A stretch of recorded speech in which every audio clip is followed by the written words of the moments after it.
Carlos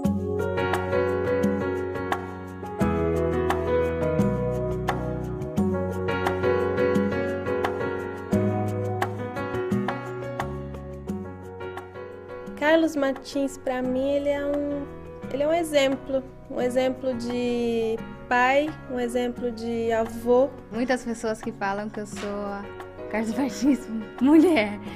Ele é muito corajoso. Precisa ter muita coragem para fazer as coisas que ele faz. Eu aprendi muito. Na verdade, meu pai sempre foi muito dedicado à igreja, né?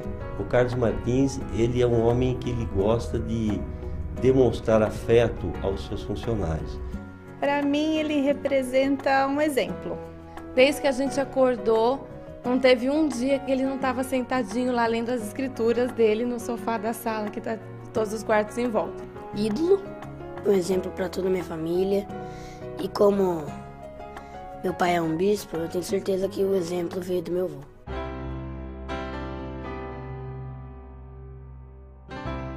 Eu sou natural de Curitiba, capital do Paraná.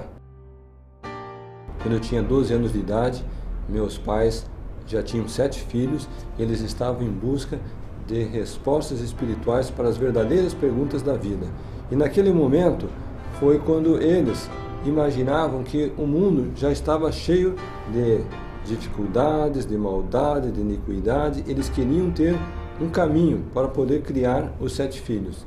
E naquele instante, naquele momento de vida, eles conheceram os missionários da Igreja de Jesus Cristo dos Santos dos Últimos Dias e, a partir dali, eles passaram a ter as respostas que eles estavam buscando. E, uma felicidade pessoal minha, comecei a aprender inglês com aqueles jovens missionários. Então, de alguma forma, consciente ou inconscientemente, eu acabei me projetando, me programando, me preparando para um dia estudar no exterior. Quando eu completei 17 anos, eu pensei, agora é o momento certo para ir para os Estados Unidos. Falei com meu pai e com minha mãe, e sendo que eu era de menor naquela época, eu precisava da autorização dos pais para poder viajar. O meu pai, tentando me dissuadir da viagem, ele disse, filho, eu te autorizo a ir para os Estados Unidos, mas eu não vou te dar nenhum tostão para você fazer a viagem. Se você for fazer a viagem, vai ter que ser com recursos próprios. Então, naquela ocasião, eu trabalhava numa função de assistente do assistente, numa função de escritório. Ganhava um salário mínimo e passei a me preparar, tirando o passaporte, tentando conseguir o visto. E depois de ter o passaporte e o visto americano em mãos, eu precisava de uma passagem. Uma passagem de Curitiba para Nova York custava $1.000. Portanto, eu passei a procurar uma agência de viagens da cidade que pudesse me vender essa passagem em 10 parcelas, 10 vezes de $100 e sem entrada. Então, depois de muita procura, eu acabei encontrando essa agência. Ela me vendeu essa passagem, mas tinha apenas um pré-requisito. Ela preencheu uma série de formulários, preencheu o nome meu, do meu pai, de minha mãe, uma série de informações, e meu pai precisaria assinar numa determinada linha como avalista da compra. Então, eu acredito que a tarefa mais difícil, o desafio mais difícil foi convencer meu pai a colocar o seu nome naquela linha. Felizmente, meu pai assinou aquela linha, eu comprei a passagem e estava diante então da realização do sonho. Em setembro de 1974, eu embarco então para Nova York. Chego no aeroporto e tive uma sensação de realização muito grande enquanto o avião estava sobrevoando a cidade de Nova York.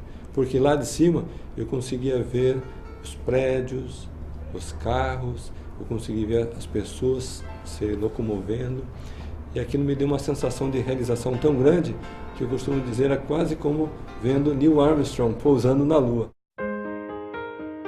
Depois de 1 ano e meio, eu já estava com 19 anos e era a época certa para sair para a missão. Eu sempre tive comigo o sentimento de que a missão era uma coisa muito sagrada.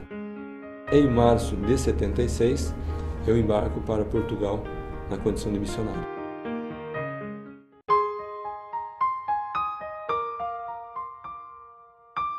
Então, terminada a missão, eu tive a grande felicidade de encontrar a esposa, a mulher da minha vida, Vânia Martins, com quem eu casei exatamente 1 ano após o retorno da missão.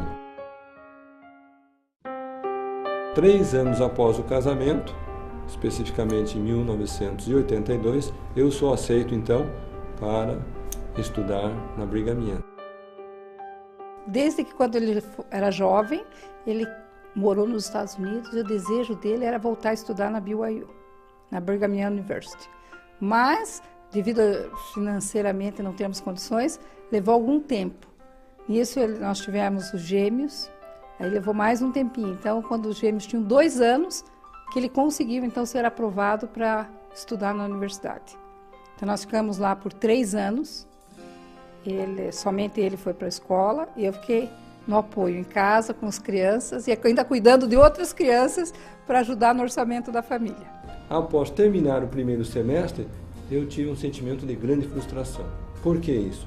Porque as notas que eu obtive como resultado do primeiro semestre foram péssimas. E o meu receio era exatamente pegar aquelas notas, chegar em casa e mostrar para a esposa. Então, eu já comecei a imaginar, eu não estou preparado para fazer faculdade aqui nos Estados Unidos.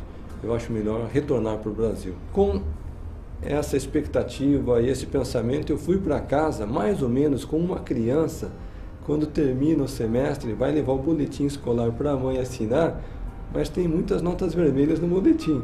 Então já fui preparado com um discurso numa autodefesa de convencimento da esposa de retornarmos para o Brasil depois do primeiro semestre.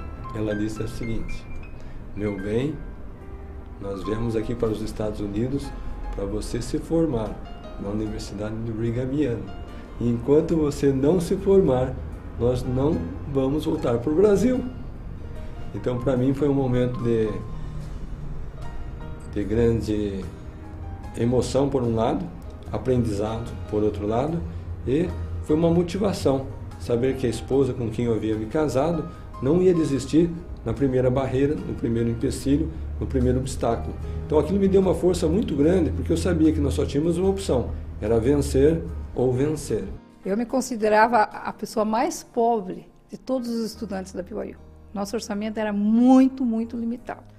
Mas a gente sempre ouviu aquilo que o profeta disse: não façam dívidas, e a gente vivia, toda semana fazíamos o nosso orçamento e pagávamos o nosso dízimo. Eu acho que o Senhor nos abençoou muito, porque ficamos durante aqueles 3 anos, não tivemos problemas de saúde, foi um tempo muito abençoado. Então eu acho que o Senhor estava conosco, por causa da nossa determinação de pagar o nosso dízimo e cumprir os mandamentos. Teve um ano, que foi o último ano, que foi o mais difícil da escola. Ele fez uma meta de ir ao templo, mas ele trabalhava período integral, quer dizer, ele trabalhava na BYU 4 horas e ainda fazia um outro trabalho para ajudar mais. Estudava período integral, mas ele fez uma meta de ir ao templo toda semana. Ele ia no primeiro horário, das 5:30 da manhã, do Templo de Provo, todas as terças-feiras. Ele cumpriu aquilo, e aquilo que foi a bênção na vida dele. Que o Senhor abriu a mente dele e ele conseguiu tirar as notas e foi uma bênção muito grande. O compromisso que ele fez com o Senhor reverteu em bênçãos na vida dele. Foi muito legal. Então nós realmente sentimos a mão de Deus na nossa vida lá nesse período que a gente estava lá. Sentimos muita falta da família no Brasil, do clima daqui, estranhamos bastante a neve, teve muitos desafios. Eu tive que tirar a carteira de motorista lá, que eu não dirigia, ele não tinha tempo, tinha que dirigir.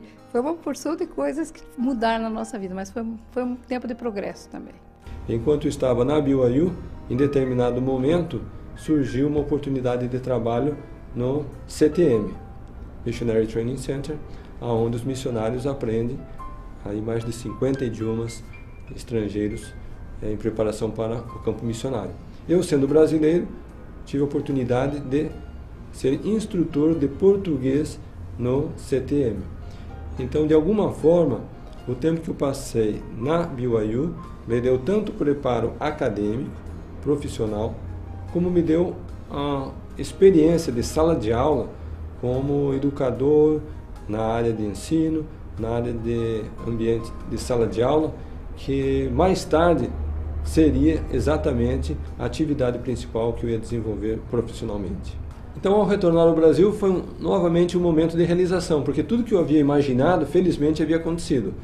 Estava contratado por uma multinacional, tinha casa, tinha carro, tinha o conforto, os benefícios de um executivo que tem uma experiência no exterior, que tem uma formação no exterior e que está de volta ao seu país. Eu sou um colecionador de pensamentos e tem um pensamento que eu gosto muito que diz o seguinte: o sucesso acontece quando a preparação encontra uma oportunidade. Então, o início de todo o trabalho que nós desenvolvemos hoje na área de educação se deu quando um colega de trabalho, lá em 1986, um belo dia perguntou para mim o seguinte: Carlos, nós estamos querendo algumas aulinhas de inglês à noite. Será que você poderia dar essas aulinhas? Então eu pensei comigo mesmo, aulinhas de inglês à noite? Por que não? E dessa forma eu comecei dando aula para 1 aluno, 2 alunos, 3 alunos, 4 alunos, 5 alunos. Uma turma, 2 turmas, 3 turmas, 4 turmas, 5 turmas. Essas aulas eram dadas na minha casa no período noturno. E daí, de repente, ele não tinha mais horário. Ele saía às 6 da tarde e ficava até às 9, 9h30 da noite dando aula todos os dias.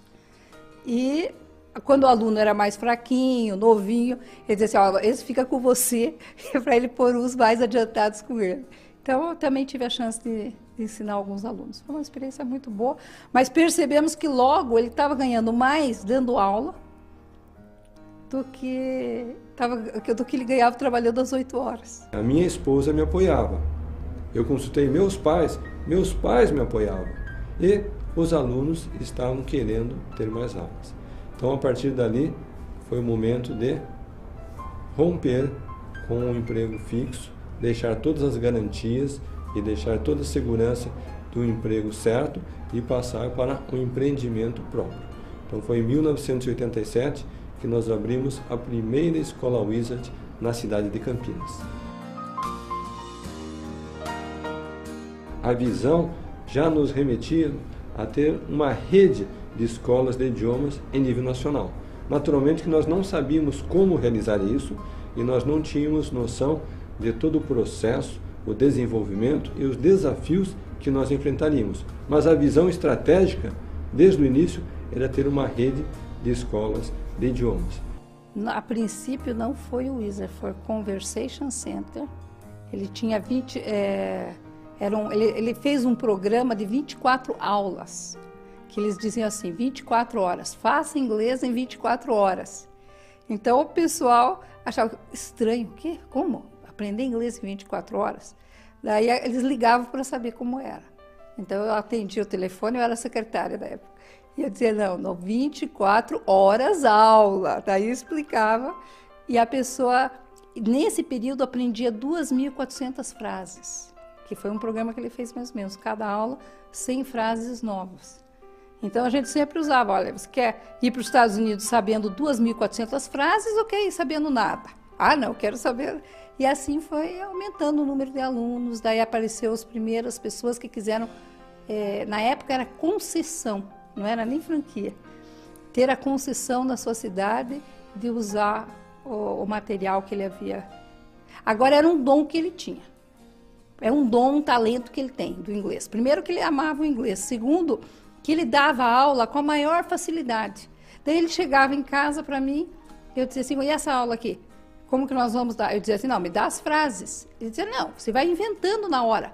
Eu falei, mas eu não tenho esse talento. Então, às vezes, eu ficava antes da aula bolando todas as frases e ele me dando as ideias. Mas na mente dele vinha tudo automático. Então, por isso que eu digo que é um talento individual dele. Eu acredito que esse momento foi muito importante, o casal estar unido com um objetivo comum. Por quê? Era uma situação muito doméstica. Ou seja, nós morávamos numa residência, parte dessa residência nós tínhamos a família e parte dessa residência era ambiente de ensino. Então, de alguma forma, nós estávamos ali respirando, amanhecendo, dormindo, tanto o lado pessoal familiar como o lado negócio empresa. E eu jamais vou poder deixar de reconhecer o valor, a importância do apoio recebido da minha esposa Vânia, porque literalmente ela recebia os alunos, ela dava aula para os alunos, ela contratava novos professores, ela recebia pedidos. Quando nós começamos a enviar materiais para as outras cidades, ela mesma quem preparava esses materiais, ela colocava os materiais numa caixa, ela ia até o correio, entrava na fila do correio, ficava com as caixas na mão para ser atendida, para despachar aqueles materiais para as outras localidades. Então, esse apoio e esse alicerce e todo esse conjunto de ações foi fundamental para vencermos os primeiros anos, que são exatamente aqueles anos mais cruciais, onde a mortalidade de uma nova empresa é mais alta. Eu não posso tirar o valor também dos meus filhos mais velhos, que também se formaram na Universidade Brigham Young, e quando retornaram de lá, eles trouxeram um sonho maior. Eles disseram: pai, o negócio desenvolveu até um certo ponto. A partir de agora, nós precisamos pensar em expandir, fazendo aquisições de outras redes.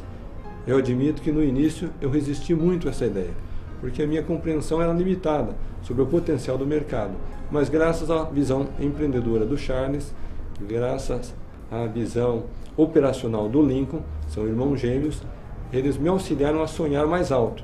E hoje nós passamos por uma série de 9 aquisições e literalmente nos tornamos o maior grupo educacional do Brasil. São 3.500 escolas e atendemos anualmente cerca de 1.500.000 alunos. Eu conheci o Carlos Martins há 20 anos atrás, quando ele me convidou para trabalhar com ele.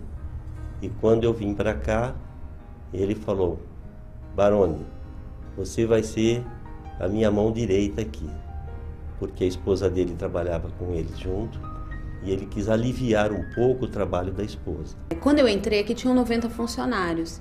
Ele conhece todos os funcionários pelo nome, ele é detalhista, mas hoje nós temos quase 500 funcionários e ele ainda, não sei se conhece todos, mas ele faz questão de chamar cada funcionário pelo nome. Por exemplo, aqui dentro da empresa,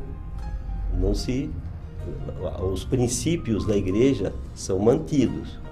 São Carlos Martins faz questão que esses princípios sejam mantidos. Nós realizamos 2 convenções anuais por ano. Uma acontece no mês de abril e a outra acontece no mês de outubro. Então, aonde que nós aprendemos isso? Nós aprendemos com os preceitos e os princípios que a igreja adotou desde a sua origem, lá em 1800, no início de 1800. Ou seja, nós temos uma reunião semanal de presidência. Onde que nós aprendemos isso? São as reuniões semanais de presidência que bispados realizam, presidências de estacas realizam. Nós temos um encontro com coordenadores regionais. E esses encontros têm um calendário e de 3 em 3 meses nós realizamos esses encontros. Nós temos mensagens semanais do presidente para a organização. Nós temos uma revista que segue com todas as reportagens, as matérias, as novidades. Ou seja, existe uma organização perfeita aqui? A Igreja de Jesus Cristo Santos dos Últimos Dias? Sim, existe. Qualquer organização que se espelhar e tentar ter esses princípios, certamente terá grande êxito.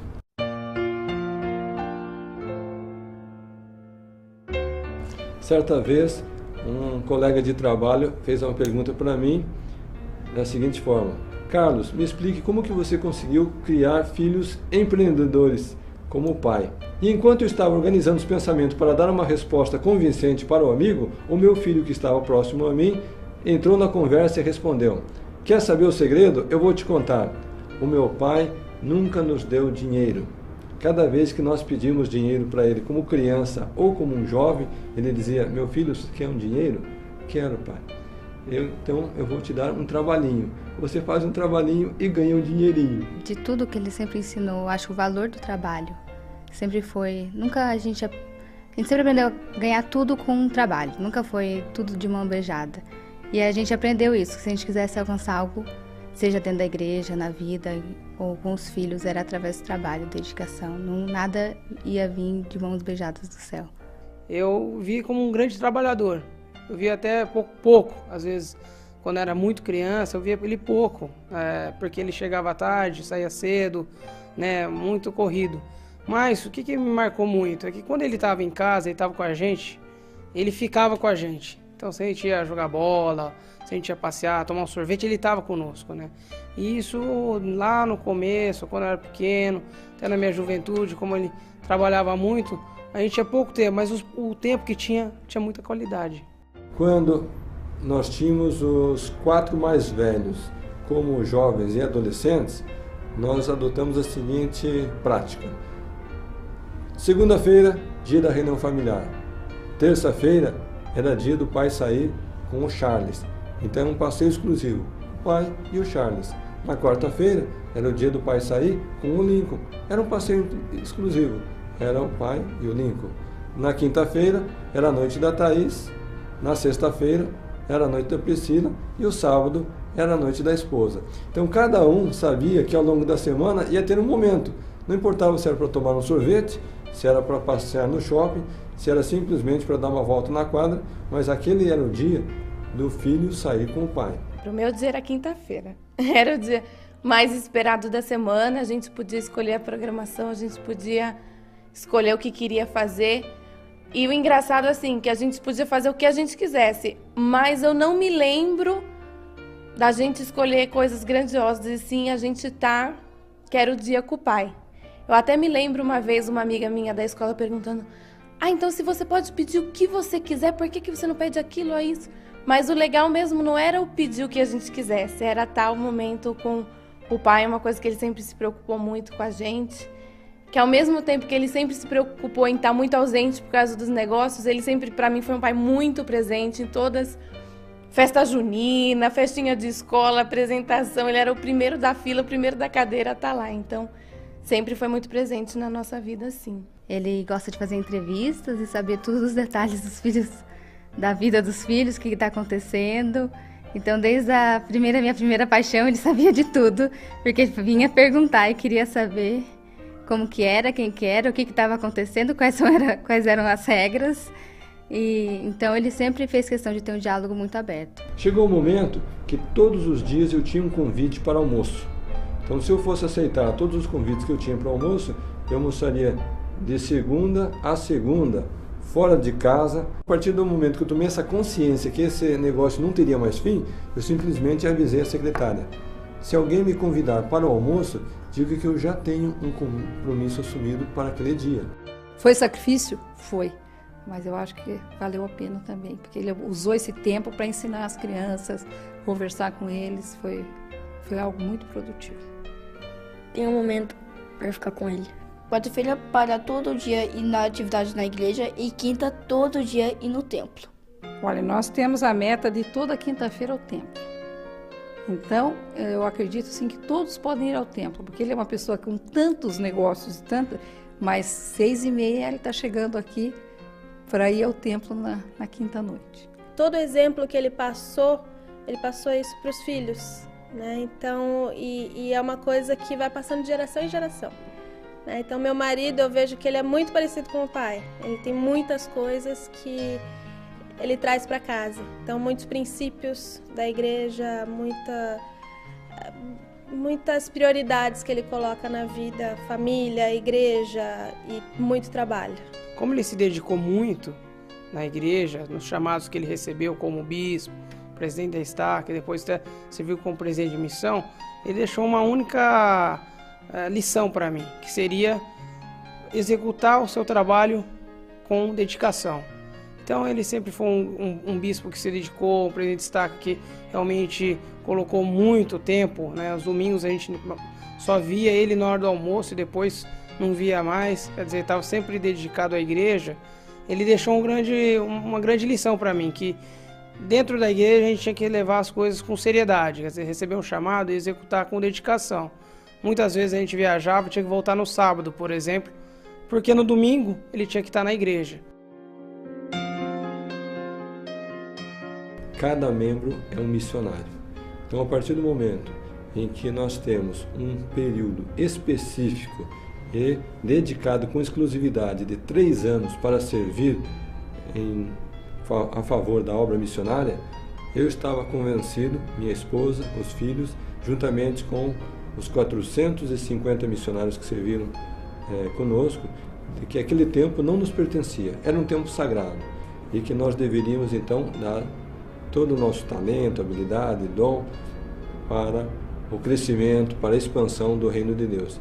A experiência de estar com os jovens foi uma experiência muito rica, especialmente porque nós estamos ali com jovens que estão numa fase final de formação, de consolidação do testemunho, um momento de autoafirmação, ou seja, ele está naquele momento de uma identificação dele com o próprio Senhor.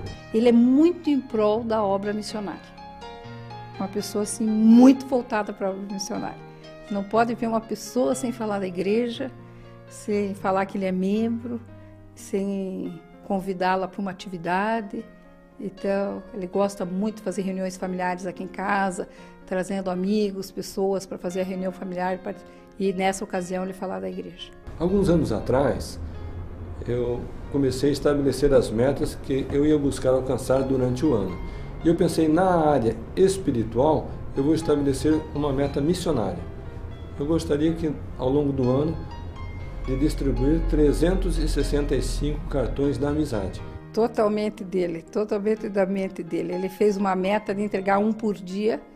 Depois em um mês ele já tinha entregue os 365 que ele tinha separado. Ele disse, não, mas foi tão fácil, então vou aumentar. E daí ele foi entregando mais. Depois ele acabou pondo dentro dos livros e hoje eles entregam uma grande quantidade de cartões da amizade. Você tem um site da tua empresa. Esse site é visitado por 200 mil pessoas por mês. Por que não você criar um espaço oferecendo um presente para você no site e quando a pessoa clica você tem a opção do livro de Mórmon, você tem a opção do DVD Encontrando Fé em Cristo, você tem a opção do livreto 3 Maneiras Simples de você ter uma família feliz. Eu resolvi fazer isso. Nós distribuímos 500 mil livros anualmente para todos os estados brasileiros. Por que não inserir um cartão da amizade dentro de cada um dos livros? Então foi mais um pensamento que me ocorreu. Finalmente, implementamos todas essas iniciativas. Falamos com a sede da igreja, eles nos concederam um número exclusivo 0800 para que pudéssemos monitorar as chamadas. E atualmente nós recebemos mais de 1000 ligações por mês. Ele é uma pessoa que ele pensa bastante quando ele quer uma coisa, então ele sabe dar as voltinhas dele, ele sabe para chegar onde ele quer.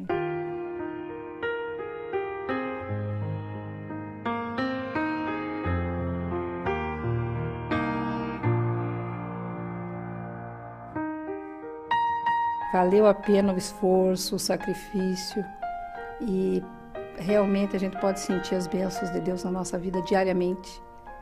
E a gratidão é algo que a gente tem que cultivar na nossa vida. Qualquer chamado, qualquer designação, onde o Senhor quiser que a gente sirva, que a gente esteja sempre pronto para servir.